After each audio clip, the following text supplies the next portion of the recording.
Olá, como vocês estão? A professora Jessiane de História para a gente continuar sobre o Iluminismo. Mas antes de falar sobre o Iluminismo, vou voltar rapidinho, para relembrar o assunto da última aula, revisar rapidinho sobre a Revolução Industrial, a segunda parte, sobre o movimento ludista, em que os trabalhadores estavam perdendo seus empregos por conta das máquinas, muita gente desempregada, com baixos salários, situação aí muito difícil.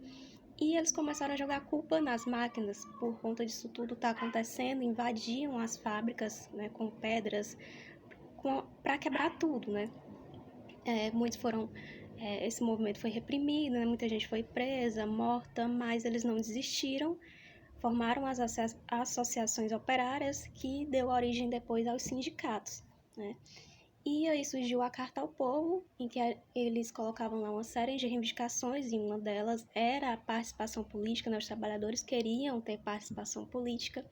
E aí, ao longo de décadas de muita luta, eles foram conquistando, vários direitos aí pouco a pouco, certo? Agora aqui sobre iluminismo, a gente está falando aí desse período século XVII, século XVIII, O que foi o iluminismo? Vou ler aqui rapidinho para vocês o segundo slide. O iluminismo, ou ilustração, foi um movimento de ideias que se desenvolveu na Europa entre os séculos XVII e XVIII e que continua influenciando o mundo atual.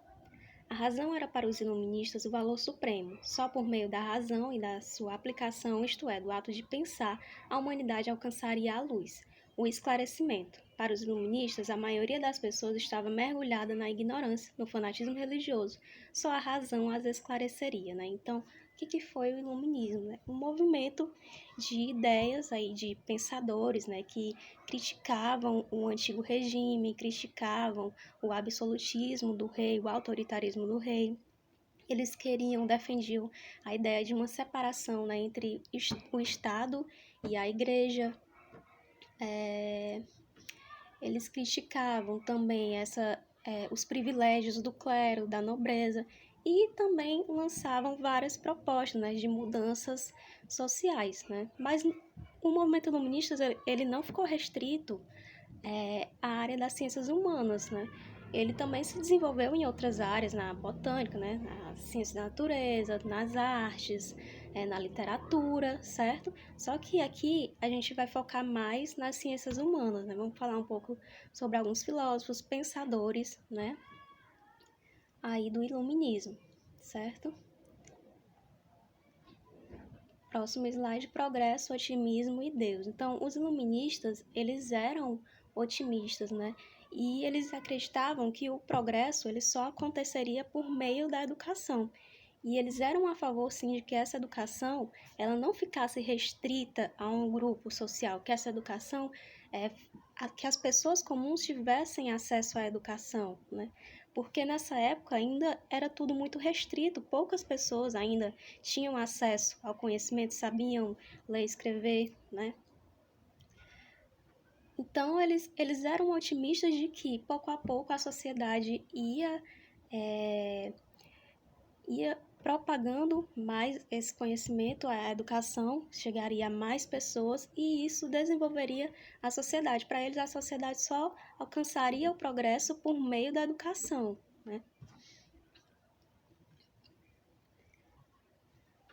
Assim, o título aqui, Progresso, Otimismo e Deus. A grande maioria, eles criticavam, sim, o autoritarismo da igreja, criticavam o clero, mas a grande maioria não era ateu, certo?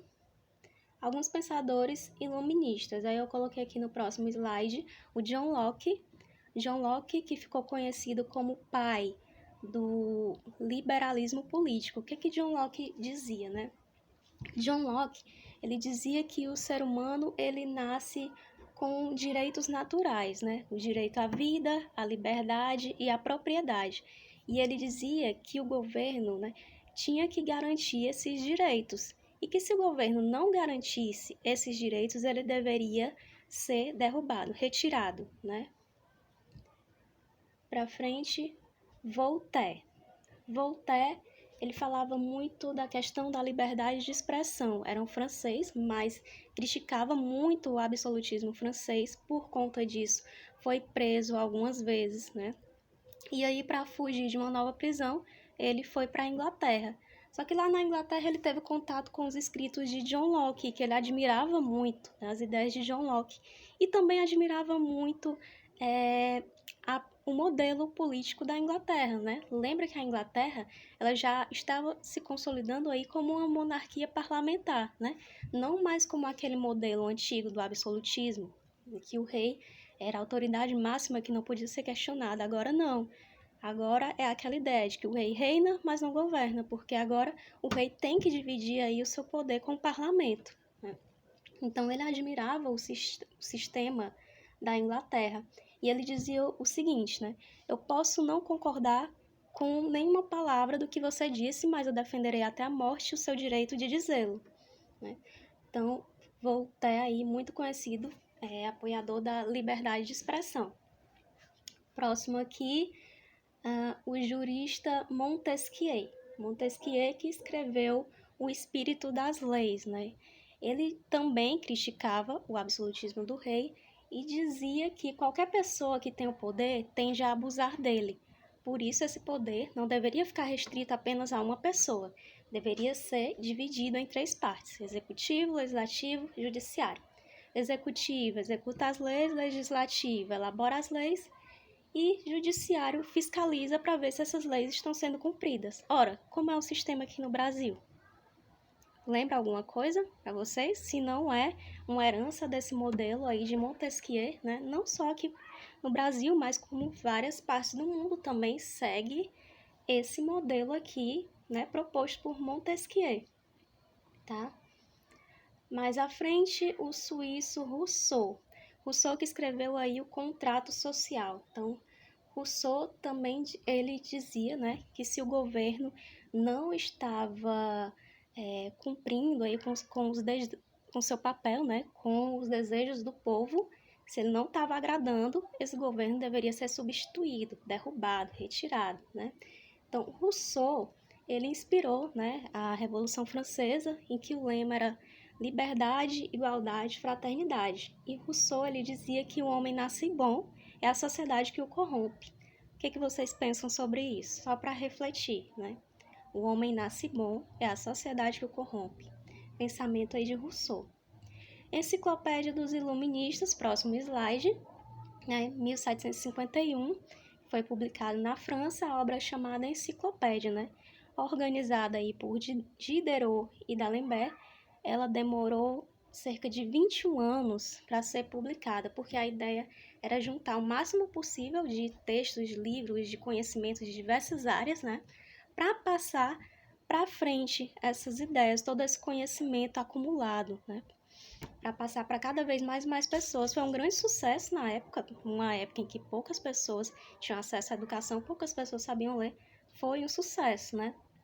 E é interessante a gente pensar, lembrar também que pessoas que sabiam ler, eles resumiam essas ideias desses livros, né, que eram extensos, complexos, faziam um resumo simples em panfletos, iam para café, bares, para praças e começavam a ler para as pessoas, a explicar, né?